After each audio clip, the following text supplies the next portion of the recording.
Hey everyone, welcome to PunkCast. My name is William Maxwell. I'm a student of Web3 and the owner of Punk5324.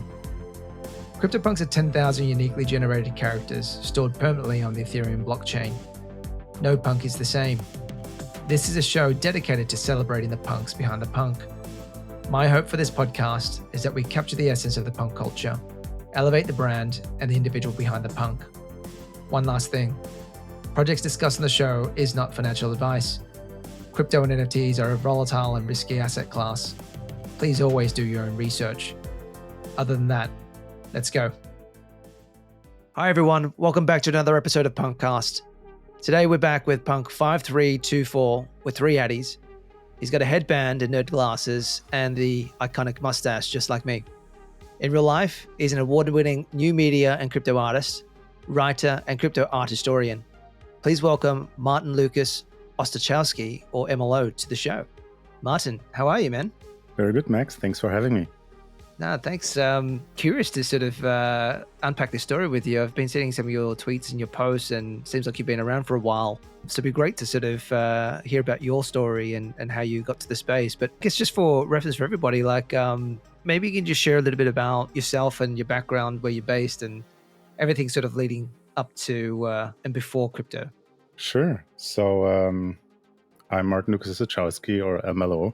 I noticed very early on when I started making art that nobody would find me, so I was very glad that I worked with my acronyms. I guess the first 5 years I was mostly working as art by MLO until I was able to snag this .art domain, which was very convenient because now they introduce like ends features to it, so you can actually use an art domain as an ends domain, which is pretty cool. So most people know me as MLO, and I'm basically a Polish-born artist who grew up in Germany, lives in Canada, and probably will retire somewhere else.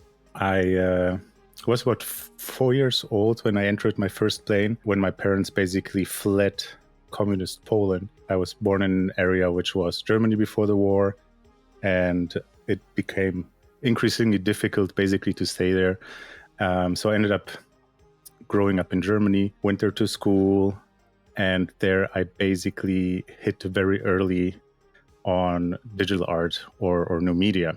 I started working in an agency when I was, I think, 15 years old. Had my own agency about 18 years old. And, Wow. I noticed very early that, when you're an entrepreneur, it's so much effort to argue with somebody about a design and what a design is worth, but nobody questions you when you program a website, right? So I naturally had to start coding. And the one thing which I really take back from that period is that I had like an almost punkish approach to like, okay, I could do basically things I've never done before in a very short time as a book learner. So I would basically sell e-commerce, have never done an e-commerce, would order basically the same night a book, would read and stay up all night and until I kind of figure it out. So I did that. And then when it came to university, I kind of had a pretty good idea what like graphic design, communication design would look like. So I decided to find something which has maybe a little bit more relationship with economics. So I ended up studying media management, which turned out to be much more management than media. I worked for several years in aviation and decided to go back to school, studied international business development. And working there during university, I was working for a company, and that company said like, hey, we just bought a company in Canada. Do you want to go over and help with the transition? So involuntarily, basically, or unintentional, I ended up in Canada about 10 years ago, where I still live until today in Montreal. It's been really an interesting journey being in Canada, seeing all the differences. And I think, it really allowed me to focus or bring back my passion for art. So I started again working on art really with the intention to exhibit. So I was working a lot with like traditional practices and trying to combine modern techniques like laser cutting and, AR into it, until one day I basically discovered cryptocurrencies. And I was really fascinated by the technology underneath. not as much about the currency aspect itself, but I thought that this technology will be, so pivotal and crucial for inclusion in future that everything kind of came together, and I started reading up on it a lot. And that was about 2017, with the ICO bubble, got more and more into the space until I kind of was actively looking for applications in art. And that's when I discovered fairly early on, when these first marketplaces popped up, to create basically tokenized art, which, then would end up as NFTs one day. And yeah, that shifted my practice tremendously more digital. And here we are, I guess. I still work on a day job. I work for a manufacturing group. And the one element which I really like about my day job is I get to travel almost every other week. So it is during these flights where I gather a lot of my material, which I use in my artworks. Beautiful. What type of manufacturing business are you working in? So they're really like a white label manufacturer for OEMs. In aviation or? No, it's more like industrial applications. I'm no longer in aviation, but I think my red string, which is funny, which I only discovered like years later, that like kind of my whole pathway revolves around like traveling and aviation and my art with clouds, right? It's really that link, that traveling link, which is kind of like the closest to it. Has nothing to do with crypto, which is also very refreshing. It's probably a good thing in the bear market at the and moment. Grounding. Yeah, it's it has its ups and downs. Yeah. Martin, what a fascinating background you've got. I mean, you've come from, sounds like a very early entrepreneurial route at a young age. You said you started an agency. What kind of agency was that? Oh, like everybody, that is like websites and marketing. By the time I started it, I have been working 4 years in different agencies, one like more traditional, one more focused on web. So it was, great learning experience, because my very first job was I was actually cleaning cars. So when I started basically, with graphic design, and somebody said like, hey, you could basically earn double that money per hour and just sit comfortably in a chair, that had definitely some appeal. Yeah. Amazing. So you were from Poland, grew up in Germany, and then basically came to Canada for work. Basically, you've sort of been there since. So, like, where's home? Where's home for you? Like, where's family? And My family is still in Germany. I'm pretty much since 10 years in Canada, during the last, I think, 6-7 years in Montreal, Quebec. nice. And yeah, there's actually a few German punks that are floating around too. It seems like there is a strong sort of punk contingent in Germany as well, and also Canada too. To be Yeah, honest. there are. Honestly, I have my punk for a while, but it's just recently that I started connecting with the punk community. This year, I attended my first punk brunch in New York, which was quite interesting, and I met some German and Canadian punks, which was quite amazing. Ah, nice. Mate, I mean, I want to get into that with you as well. But like, why did it take you so long before you sort of started connecting with punks? Honestly, I don't know. Like typically when I went to these events, I would have like a fairly busy schedule, with like trying to see as many exhibitions as I can, probably exhibiting myself. And I kept hearing so many good things about it, like a lot of people I knew which had punks were always like talking about how welcoming and supportive the community is. So I thought this year, let's give it a shot and see what it's about. Nice. All right. Well, I'd love to sort of unpack that a little bit more. But there's so many different ways we can take this conversation. I think you've got a very interesting sort of background in the early days around design, entrepreneurial sort of elements, working through aviation, and also your sort of artistic sort of journey. But and talk a little about your journey then to crypto. I think you sort of spoke about going deep into the rabbit hole. And I've had a look at your, I guess, the documentation that you've got around the history of crypto art, and it dates really, really far back. I think I think early 2000.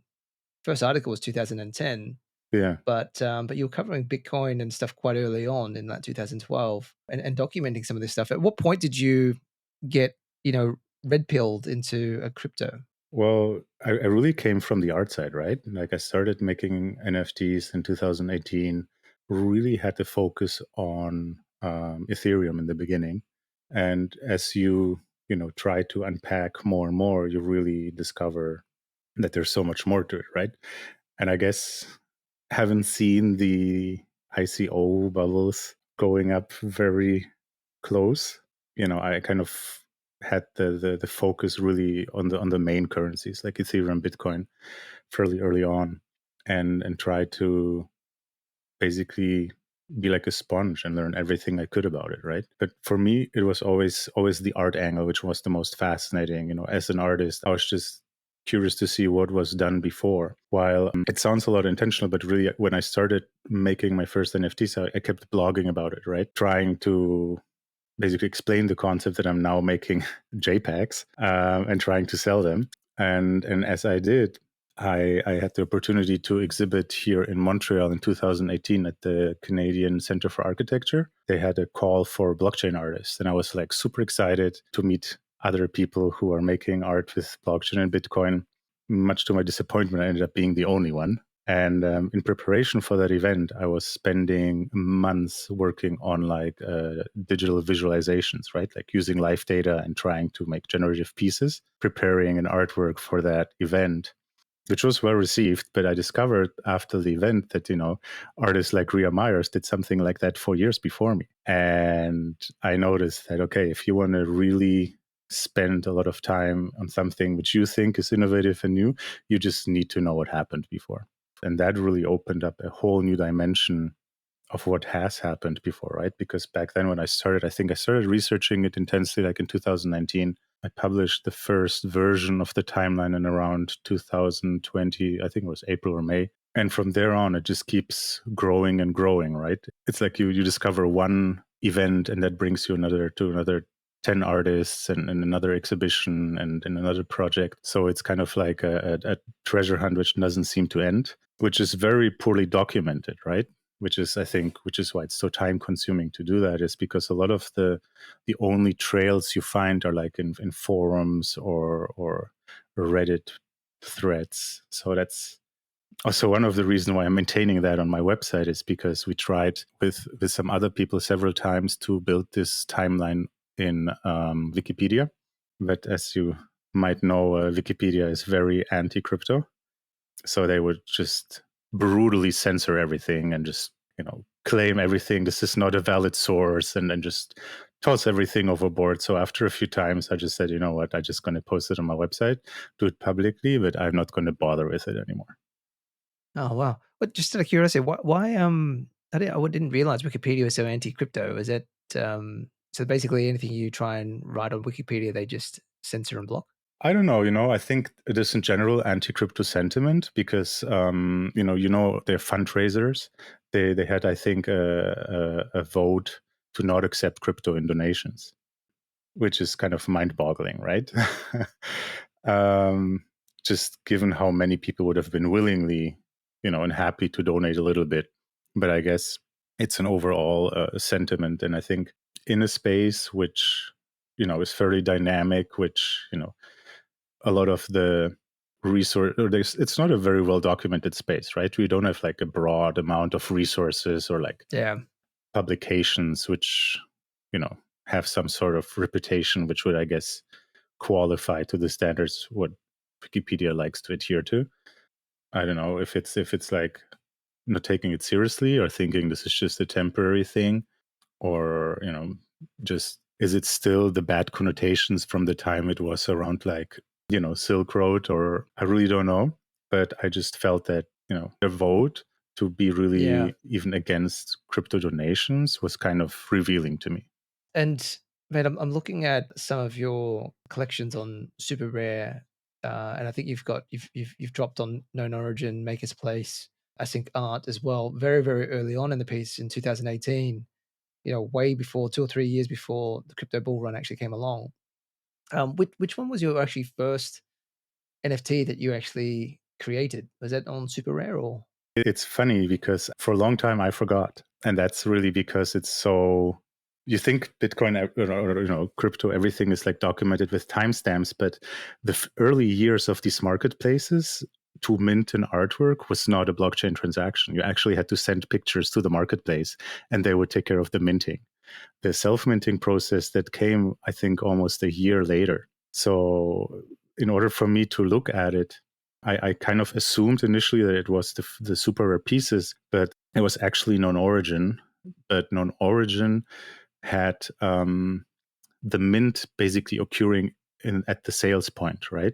So it was like tokenized at the moment it was bought, and the pieces which were created on the V1 contract, which was later updated by a V, basically created first on that platform, were dated to the second contract. So you will see on origin, there's probably like hundreds of pieces which are somewhere September 2018. All of them might have been way earlier, but that was just the moment they updated the contract. And there was a blogger or artist called Taken Theorem. He undug basically the V1 contract and created a little tool for people to really backtrack when these pieces were kind of like created on the website as tokens. And that was initially, I think in June 2018 were my first pieces. Oh, wow. Definitely super OG. And looking at your pieces too, they're absolutely beautiful, right? They have beautiful Thank you hues so of much. blue and clouds. And I sort of see you're collected by some of the really big sort of names in the spaces. So Mocha Spaces, I think I sort of see Digital Art Chick, OMZ, who I've had on here before, who's a huge collector and a real purist as well. Rose's Vault, I haven't come across Rose's Vault before. Colborn from Mocha, Matt Kane, Officiana as well. So really, really big names, man. So like these guys were you guys like, what was the community like back then? Was it a small, tight knit community? Everybody sort of knew each other? Because it sort of feels like that sort of community is still collected quite heavily today. It absolutely was. You know, we had a Telegram group for all the artists, marketplaces, and collectors, and it didn't feel cluttered at all, right? I think, I don't know, we were really like 30, 40 people actively in the Telegram group. So my first pieces were actually trades with other artists, which is, you know, fantastic if you think about it, because there was nobody collecting our pieces and we liked each other pieces. So we would sometimes just say like, hey, I like this piece of yours. You want to trade for a piece of mine? And then this is how basically I came to my first NFTs. But yeah, it was absolutely a very tightly knit community, which a lot of these relationships last until today, because it was, you know, we were celebrating really each other, right? Like people who were breaking like the $50 sale, you know, that was a big event which everybody was just like celebrating in the group. And, you know, it kind of incrementally grew until it started to, you know, until it had to be too big. But like it was really an environment where there was literally no collectors, which was artists were the only collectors, and then maybe like one or two people who were early on in the space. So, you know, I guess having spent 5 years with people, you know, there's I guess a little bit of a different trust base than people who are just a year or so in the space. Absolutely. I'm just looking at one of your pieces that was bought by Token Angels for 3 ETH, which was $372 back then. Yeah, that was That's super early. it was funny. I think you know, and I guess we're gonna come to that later. But like, it is also what ETH was worth in Bitcoin and things like that. You know, this was an entirely different time. That must have been so nice. Mate, so why don't we talk a little bit about your actual work then? Beautiful sort of pieces, really strong hues of blue and clouds. What's the inspiration behind, I guess, your art and in particular sort of clouds? You know, it all came to me together when I started making art and discovered blockchain to really focus my artwork around blockchain, right? Like I really felt that, you know, this is a technology which will transform our society. So the knowledge about this technology will be crucial for inclusion in future. And, you know, that paired with like AI and other digitalization trends will even like push white collar jobs out of the comfort zone, right? So I thought like I really want to focus on artwork which promotes this technology to the general public. And clouds were for me, you know, the perfect symbolism for blockchain, because it was the concept of intangible values, of constant transformation, it's like international, borderless, and positive attributes as a symbolism, which works across cultures as well, which is like fantastic as a subject. And given that me being some sort of a nomad, having lived in 3 countries, and I think by now I moved over 30 times in my life, in average I think 1.2 years in one place, it really makes me feel more rooted to the sky than really to a geographical space. So it had like these 2 elements to it, right? You have like this symbolism, this technical symbolism, and then also this personal connection to the clouds as my subject and my medium. Beautiful. And when you're doing these, it looks like you've mostly focused on one of one over editions. Mm-hmm. I'm sort of struggling to find any editions that work. What's your sort of sweet spot? Like, how are you sort of looking at your collections and?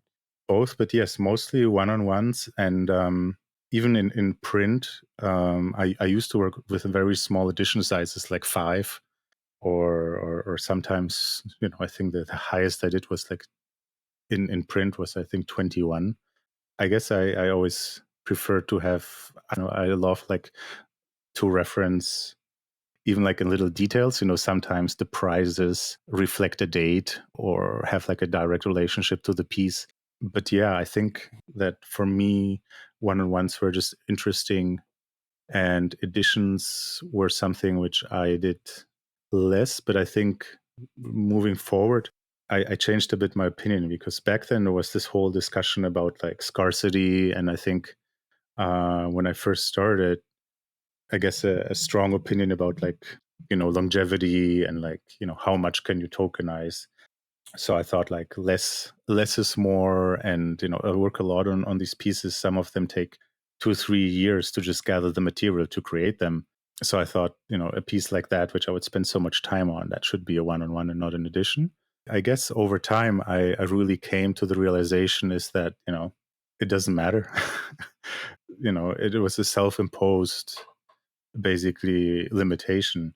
This whole discussion about scarcity or abundance, it really, it's relative, right? I mean, if you think about it, in that regard, I changed my opinion quite a bit and would rather do more pieces now than less. And I think this year is probably going to be the year where I'm going to release the most pieces of the last few years, just because I have a couple of generative projects coming up. And I guess, you got to realize that over time, me limiting myself and seeing some friends which follow different strategies and just keep pushing it, it's positive to actually have something new to show on a regular basis. So I think in that regard, I changed my mind, and I learned it is basically a self-imposed limitation. Yeah, gotcha. And so you spoke about doing a generative sort of drop sometime this year. Yeah. Do you want to share a little bit more about that? Is it, or is it secret at the moment? No, it's not top secret. I guess I've been working on a few projects. Like I work very iteratively, right? Like I create a piece, and then as I'm almost completing it, I always think about like, how can I make it more intricate or better or more complicated, and try to push myself into something which I hope is better than the previous version. In that, I kind of tend to work very long on these projects. And in 2020, I was accepted on Art Blocks, and I work on what I think is the final iteration on that piece now. Working 3 years into that piece, going through several concepts. I guess I feel I'm very, very close to finalization. Nice. So you got accepted into Art Blocks, but you haven't dropped on Art Blocks yet. So this will be Yes. later this year. Yes, it will be. I don't know if it will be later this year, but I'll be submitting, I think, in the next few months. And I don't know how the pool works. And I think in theory we're not supposed to talk about it, but Okay. All right. Gotcha. but yeah, I mean, I've been working on that for 3 years, which is quite something. Exciting. Well, So it is very exciting, but at the same time, I'm kind of also excited that I kind of come to the point where I think like, okay, this is a project which all of the variants are something I'm happy with. amazing. Well, looking forward to it, mate. I'm a big Art Box fan, and I love the sort of the look and feel of your work so far. Just I guess one more question, I guess, on the artwork before we move on. But I mean, of all, as an artist, of all and being so early, of all the sort of different mediums for expressing your art, I mean, what was it about, I guess, blockchain and NFTs that was super appealing for you? I guess if you work in the traditional art world, you see that it's a very linear path into the art world, right? It's a very defined path which you have to take, which is painstakingly slow. And I think what really excited me about blockchain as a medium for art is that I found an opportunity to sidestep this very, very linear path on making basically art as a career. In 2019, we co-authored actually a position paper on the subject on crypto art, which was published a year later, and we kind of tried to bring in our ideas back then, which is quite interesting. I recently read it again, like to see our point of views being fairly new to this technology and like full of ideals in 2019. What does it really mean for the art world, And I think one of the points which was very striking to me back then is like, if you are an emerging artist, it's very long until you actually arrive to a point where you can actually show and sell your art. It's often a multi-year process until you build a portfolio which you can apply to a group exhibition and then going to be invited to exhibit, which is probably one of the first opportunities for you to sell your art.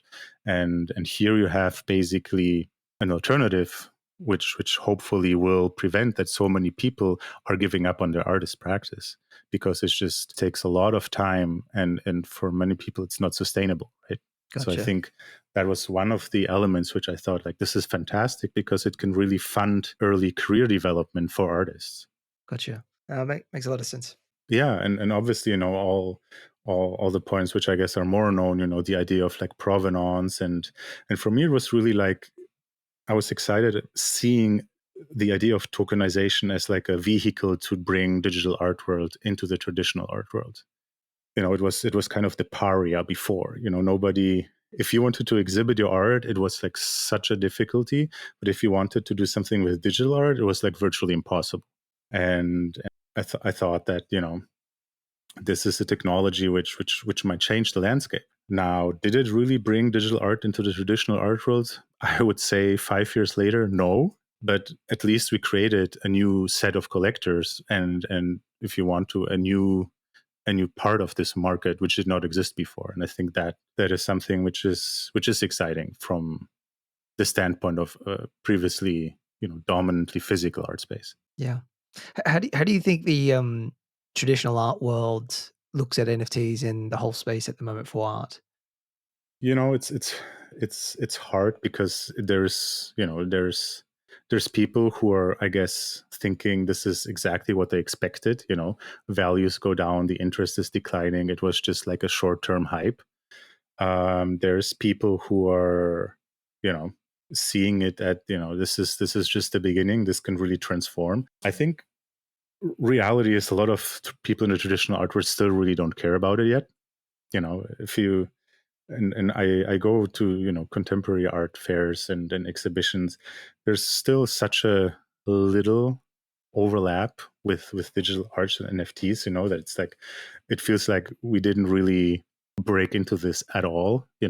I think a lot of people are still hesitant, that is this something which is going to last?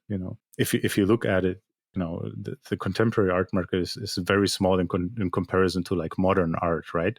Which is like what, almost in the range of like 100 years, right? So we are at something which is now hyper contemporary, which is basically a fraction of people of interest. Yeah, I think you're right. I just remember during the peak of the NFT bull run, you'd go to like Art Basel and all these fairs, and you'd see galleries trying to come up with their own NFTs, minting collections that they were from artists that they were representing, and it wasn't done in a sophisticated way. It was just literally just minting and trying to sell it there on the spot, as part of their exhibition. And I think they've just missed a whole big part around the community aspects of it and trying to market it to Web3 sort of natives. And so there was a lot of hype around it then, and everybody loved NFTs. But you're right, as soon as the price went away, speculation went away. This year, when you go to Art Basel, if you mentioned that you were in NFTs, that just almost give you a cold shoulder.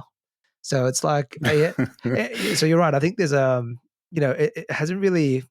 I just still don't feel like we've really been taken seriously by the traditional art world yet. But I mean, just the recent sales at Sotheby's and Christie's and all those other bits and pieces. Hopefully there's some legitimacy there, especially for generative art, right? That sort of breaks through somehow. But I think we've still got a fair bit to go. Yeah, I think, the traditional art world is very extractive in general. So, it looks at the elements which are useful for it. And that's going to be, I guess the aspect of provenance. I was kind of, and I was guilty as well. I was very excited when institutional players like the auction houses came into the space. But very quickly, I kind of came to the realization is that, they are not adhering to our standards. They're here because they see it's like, it's a business opportunity, and they're here to impose their practices, their standards. They're not respecting basically, the achievements or what we're standing for. Is they just want to be part of the commercial aspects and changing as little as possible. So I guess I'm more excited about institutions like LACMA or others, which are, the Centre Pompidou, which are really putting their toes out and including some of digital artworks into permanent collections and things like that. Because I think that gives us the legitimacy that we want, and it's not, the multi-million-dollar sales which, are like day flies in a newspaper. It is really the institutions which are taking the risk, and that is a different legitimization, which I think I'm looking forward to the most. Yeah, good point. Yeah, well, hopefully it does transition, and I think there probably needs to be a bit more of that traditional art world space coming through.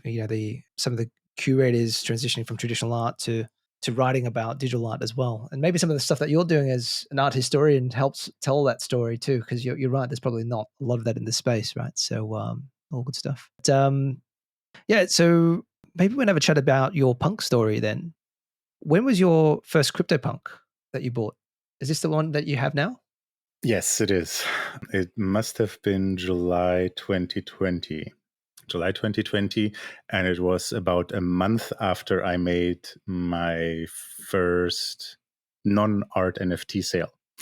I remember I had this property in CryptoVoxels, which was like a fairly huge parcel, and I put a really high price on it, which was heavily debated in the CryptoVoxels Discord as like a ludicrous idea.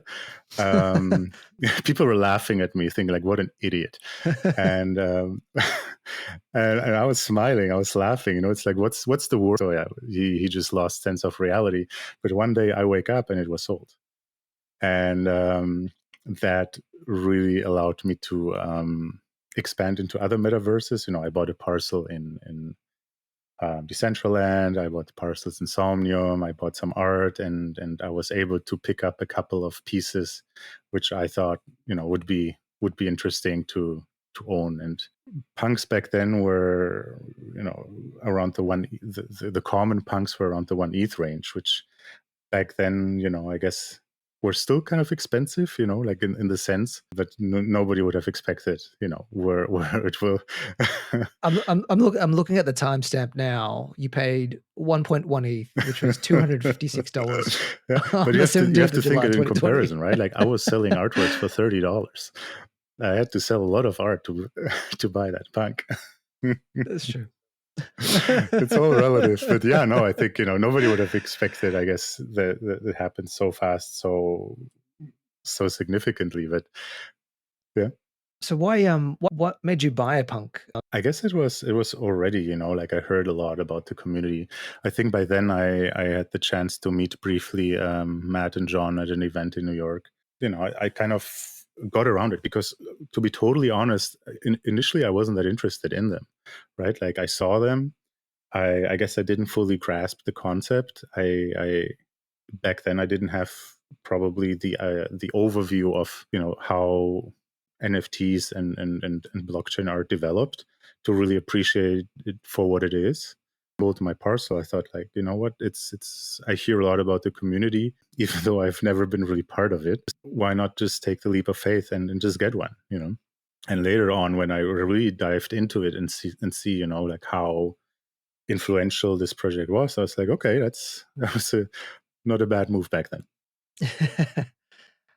And because at that point in time, you spoke about that Telegram that you were in. It was a very tight knit community, early 18, 19, and 20. Token Angels, because I mean, Token Angels is a big punk collector. OMZ is a real purist as well. I mean, there was Artchick, Matt Kane. I mean, all punks and some of them artists as well. I mean, were you guys talking about punks at all or thinking about it in some way? No, not really. I think, and back then, I was focused on, the marketplaces. I was spent a ridiculous amount of time in crypto voxels. Like I've built galleries almost every week, or I redid my gallery, my plots entirely, and it was super fun. And I think I spent more time there than in other communities. And quite frankly, I wasn't really a collector back then either, right? Like I was, and it also shows because when I bought pieces, I bought one. Like I didn't buy like 5 with the anticipation of selling, and it's something I still do, and probably I shouldn't have. But like I buy it for us, to appreciate it and to own it, and not necessarily with the resale in mind. Gotcha. Gotcha. And just I guess last question on your Punk5324 hmm Moustache, nerd glasses, and headband. What was your selection process like? How were you thinking through traits early on, if you remember? Well, it was 2020, right? So I was thinking about like how nice it would be to get the punk with the mask, because I thought like, it was like such a weird time that I felt that would be fitting, but it was already in a price range which I was not that comfortable with. They were already like pretty popular. So I was looking at something or someone which would resemble me. And I used to play this. And, I wear glasses, I'm bald, and I wear a beard. So it was a very natural, very natural connection to that punk. And I don't know if you saw it. I sent you once a picture on Twitter where I am basically right next to my punk. And I think the resemblance is astonishing. We'll have to share that in the tweet when your episode comes out for sure. And just looking at the provenance of your punk as well, it looks like it was a Mhm. Hemba claim punk as well. So I think you've got It was, yeah. that sort of lineage towards that as well. Nice. And if money wasn't an issue, do you have any favorite punks that come to mind?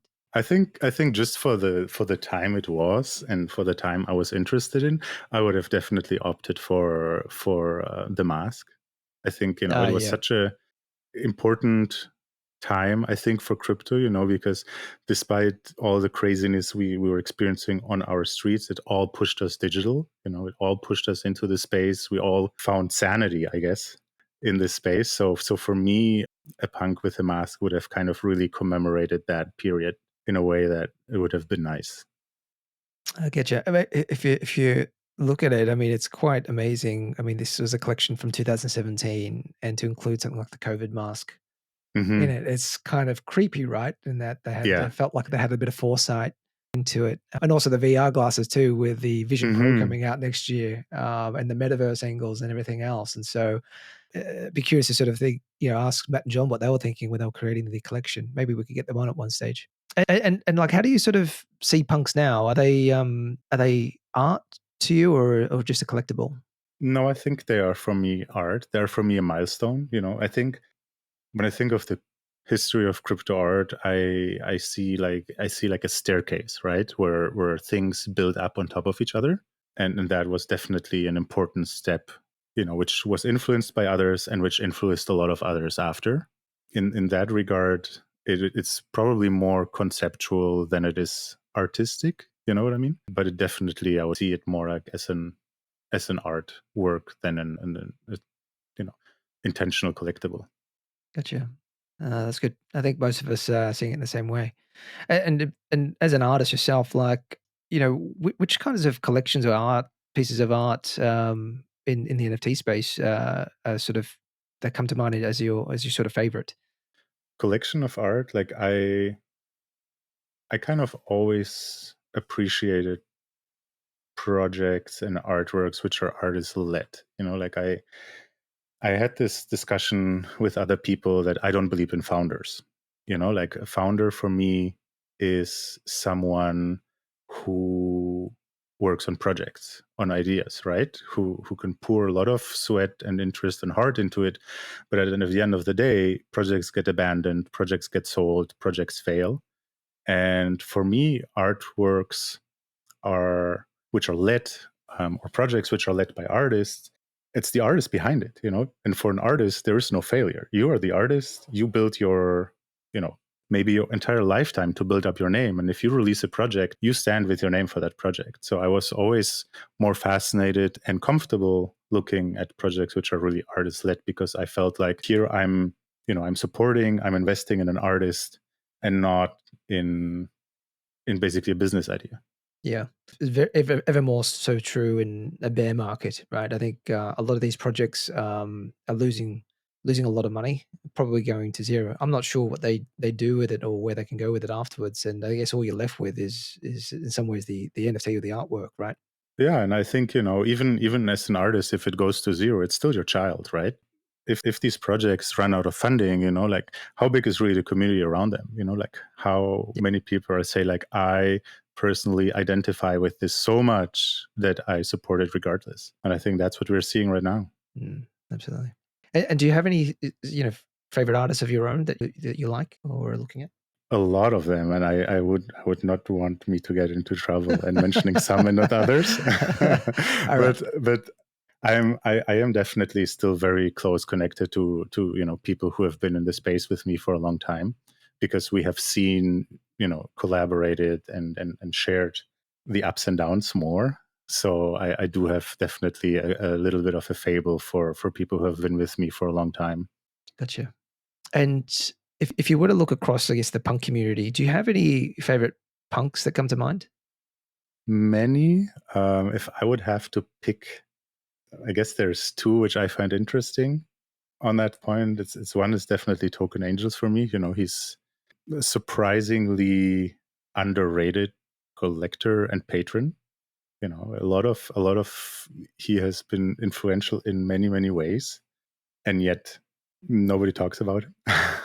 He's sort of a mysterious character, right? Like he'll tweet a few things and it's sort of completely anon. But you have a look at some of the things that he's tweeting. He's got some amazing collections and a real eye for art. Real eye for art, and I think what I appreciated is just given the influence he could have, like which he could have claimed, or the influence he could have taken, he put it always in a way that was good for the space. I think one of his huge contribution was really bringing Rare Pepes on the map more than a lot of other people, just by being so pivotal with bringing them to this auction, like and ending up being the highest selling lot on a traditional auction house, a Rare Pepe, which was in the still at the end of the greenwashing period, the period which is kind of where a lot of people in Ethereum wanted to remove Rare Pepes from the history because of their political connotation in North America. In that period, that was a very, very pivotal step into bringing it back on the map. And I think patronage was with other artists and more like as a collaborator, other than somebody that tries to influence things. I think was very interesting.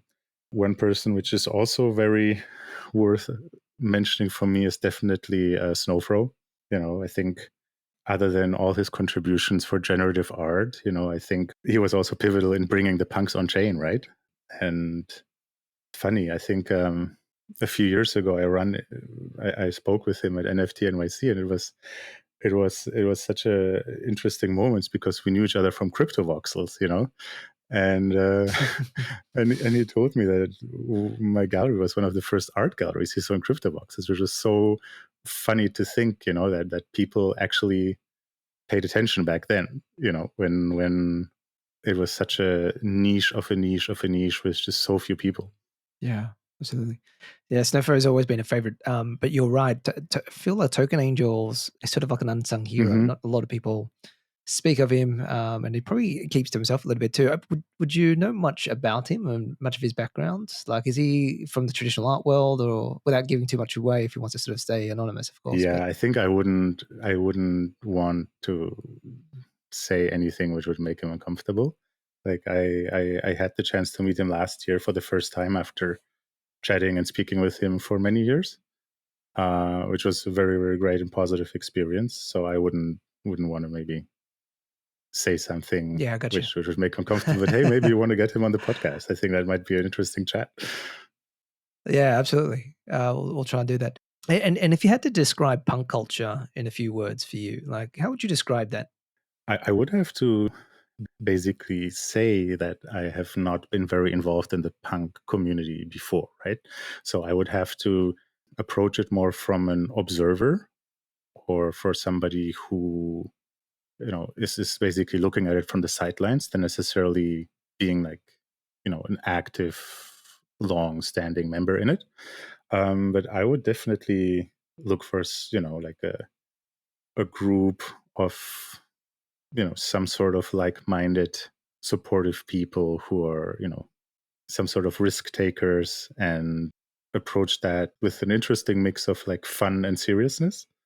I don't know if that's what you're going for, but I think I Yeah, no, I think no, it's okay. I think that's probably right on. I think risk takers is a good way to talk about the culture of punks. I think most of us are generally sort of nerdy and curious about the yeah. space, and it's not too dissimilar for what other punks have sort of said about punk culture too. And I'm not sure if you're deep into V1 punks, but I'd love to sort of get your take on V1 punks. So V1 punks, I guess there's two layers to it for me, right? I mean, one is from the perspective of art and from a perspective of an artist, right? So do I relate to an artist is owning basically something, right? Like can I relate to that fact that somebody would like to not be associated with it anymore, or saying that this is no longer valid? And the answer is definitely yes. I can relate to that. At the same time, as somebody who spent a lot of time documenting and researching and timestamps and all sorts of documentation, I still feel that there is some sort of milestone aspect to the V1 punks for me, that even in its imperfection or flaws, there is something there for me, which is one step which led to the punks as we know it today, to just bring back the idea of this staircase of crypto art. I guess the element for me which was a bit surprising or disappointing was, I guess, the way Larva Labs necessarily handled V1, right? From on the one hand selling still V1s and then basically saying it's not legit. So I can relate that the community was very strong responding to that. So I guess it's kind of a mixed bag for me, like I definitely see there's something for me there which is essential and important. It is something which I also understand that Matt and John don't want to be encouraging, but it is something which is also controversial and leads to discussions. So I think this is also healthy.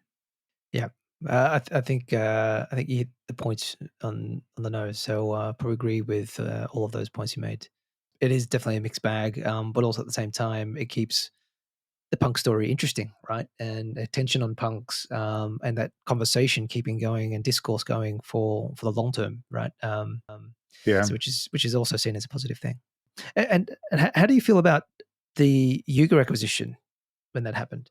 I was disappointed. I think. Why?